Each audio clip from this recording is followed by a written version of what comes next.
Bismillahirrahmanirrahim. Assalamualaikum warahmatullahi wabarakatuh.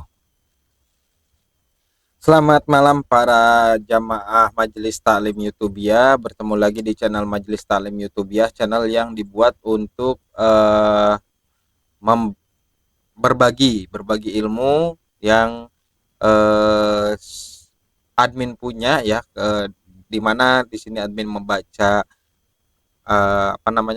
kitab kuning dari ulama kita, yaitu Syekh Muhammad bin Umar An-Nawawi Al-Bantani atau Imam Nawawi Al-Bantani. Seperti biasa, kali ini kita akan membaca kitab Tanqihul Qaul, kitab syarah dari Lubabul Hadis.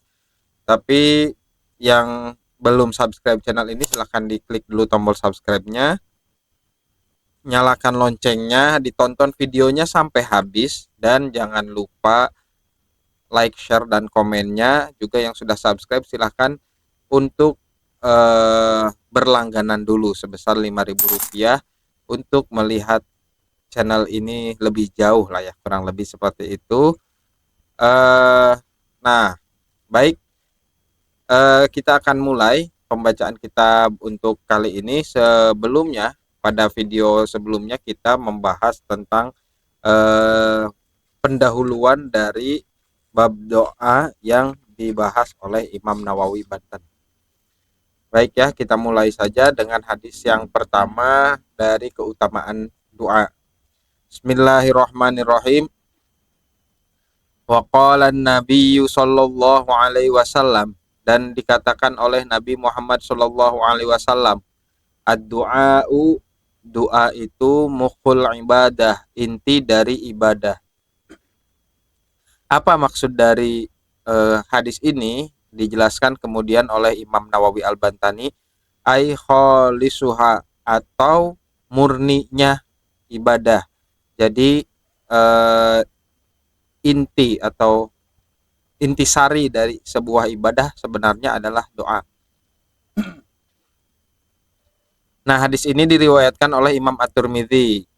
Ruwahu At-Tirmidzi an Anas, dari Anas bin Malik, wa huwa haditsun shahih, dan hadis ini derajatnya adalah hadis yang sahih. Wa innama kana mukhuha li amroini, dan sesungguhnya dijadikannya doa itu sebagai inti dari ibadah, li amroini, karena dua hal, karena dua perkara. Ahaduhuma, salah satunya atau yang pertamanya, annahu imtithali amrillahi ta'ala, sesungguhnya doa itu adalah ya melaksanakan perintah Allah Subhanahu wa ta'ala, haitsu qala, sebagaimana yang telah difirmankan oleh Allah Subhanahu wa ta'ala, ud'uni, panggillah aku atau berdoalah kepadaku ya. Jadi ada dalam Al-Qur'an satu ayat yang yang mengatakan ud'uni astajib lakum, berdoalah kepadaku, niscaya aku akan mengabulkannya. Fahuwa mukhul ibadah, dialah, maka doa itu adalah inti dari ibadah. Wa khalisuha, dan intisarinya ya, atau murninya dari ibadah. Wathani, dan yang kedua, kenapa doa menjadi inti dari ibadah, annahu idza ra'a najah, sesungguhnya apabila si pendoa itu melihat an-najah, kesuksesan, al-umur, kesuksesan dari perkara-perkara atau kesuksesan dari urusan-urusannya, idza ra'an najah al-umura minallahi ta'ala. Jadi dengan berdoa si pendoa itu melihat kesuksesan dari urusan-urusan itu adalah dari Allah Subhanahu wa ta'ala. Qata'a amaluhu, maka akan terputuslah, akan terpotonglah amalahu ya, yaitu angan-angannya, ya. Kemudian aman siwahu, daripada selain Allah Subhanahu wa ta'ala. Jadi dengan doa itu kita akan merasa ya, kita akan menjadi berterima kasih atau kurang lebih seperti itu ya kepada Allah, karena kita tahu bahwa semua kesuksesan itu dari Allah Subhanahu wa taala, sehingga kita tidak berharap, tidak berangan-angan kepada selain dari Allah Subhanahu wa taala, tidak berharap kepada makhluk, kurang lebih seperti itu. Wa du'a wa da'ahu lihajatihi, dan berdoanya seorang yang berdoa itu lihajatihi untuk keinginan-keinginannya, wahdahu, eh, wahadha huwa aslul ibadah, dan dengan doa itu jadi dia meminta hajat-hajatnya hanya kepada Allah Subhanahu wa taala gitu ya. Wahadha huwa aslul ibadah, dan ini adalah akar atau aslinya ibadah. Wali annal ghardu minal ibadati thawabu as-thawab alaihima, dan sesungguhnya tujuan dari ibadah itu adalah hasil ya atau pahala dari keduanya ya. Yang dari kedua yang mana ini maksudnya? Jadi dengan berdoa itu pertama kita melaksanakan perintah Allah Subhanahu wa taala. Yang kedua kita melepas harapan kita, angan-angan kita dari selain Allah Subhanahu wa taala. Nah, dengan begitu maka kita mendapatkan dua ganjaran, yaitu ganjaran menjalankan perintah Allah Subhanahu wa taala dan ganjaran eh, hanya berharap kepada Allah Subhanahu wa taala. Wa huwa al-matlubu bid-du'a, yaitu Allah Subhanahu wa taala yang diminta bid-du'a dengan doa. Wa qala al-hakimu, dan dikatakan oleh Al-Hakim, Imam Al-Hakim, innama sara mukhon li'annahu tabra minal hauli wal quwwati. Dan kata Imam Al-Hakim, sesungguhnya doa itu menjadi inti dari ibadah karena dengan doa itu dapat mengasah minal hauli wal quwah, dapat mengasah dari daya dan kekuatan kita.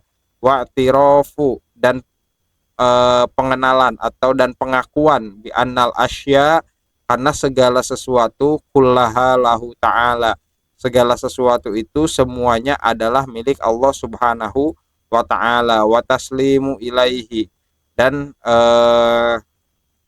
wa taslimu, dan digantungkan lah ya, disampaikan hanya kepadanya. Jadi hanya disampaikan, dikeluhkan kepadanya. Jadi kata Imam Al-Hakim bahwa doa itu dapat mengasah daya dan kekuatan kita gitu ya. Karena kita dalam doa kita berpasrah kepada Allah dan kita mengakui bahwa segala sesuatu itu adalah milik Allah Subhanahu wa taala.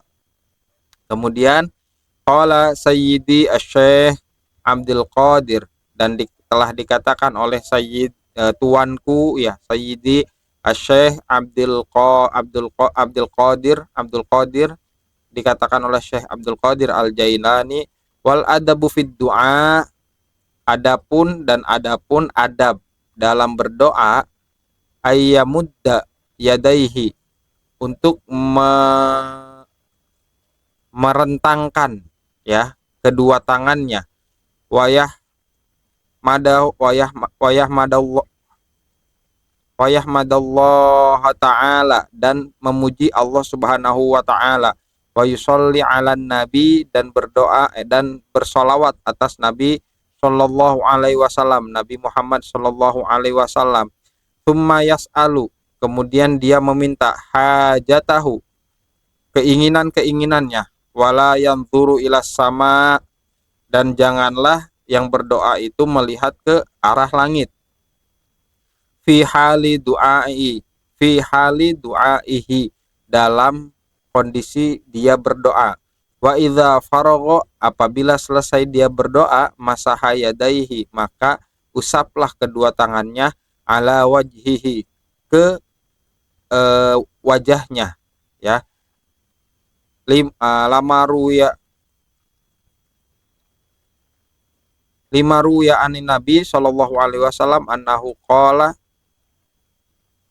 sebagaimana yang diriwayatkan dari Nabi Muhammad Shallallahu alaihi wasallam annahu qala, sesungguhnya Nabi Muhammad Shallallahu alaihi wasallam bersabda, salullaha bibutuni akfakum, mintalah kepada Allah dengan bagian dalam telapak tanganmu, kurang lebih seperti itulah ya. Nah, jadi ini kenapa doa itu menjadi penting ya. Jadi di pertemuan sebelumnya kita bahas bahwa orang yang merugi itu orang yang setelah sholatnya tidak berdoa. Nah, dan kenapa menjadi inti dari ibadah? Karena itu adalah perintah Allah. Allah nyuruh kita buat berdoa. Maka kita harus melaksanakan doa itu. Dan dengan berdoa berarti kita mengakui bahwa kita tidak punya daya dan upaya dan segala sesuatu itu hanya milik Allah. Dan adapun tadi tata cara berdoa kata Syekh Abdul Qadir Jailani yang dikutip oleh Imam Nawawi Al-Bantani, hendaknya kita merentangkan tangan kita ya seperti halnya kita sedang meminta, kemudian memulai dengan pujaan atau pujian kepada Allah Subhanahu wa taala, sholawat atas nabi, dan tidak menengadah ke arah langit. Dan setelah itu baru setelah berdoa, setelah meminta hajat kita, kita hendaknya mengusap wajah kita dengan eh, telapak tangan yang tadi kita berdoa. Nah, itulah eh, hadis pertama dari bab fadilatud doa. Semoga apa yang disampaikan bermanfaat. Kita bertemu lagi di video berikutnya. Wallahul muwafiq ila aqwamit thoriq. Wassalamualaikum warahmatullahi wabarakatuh.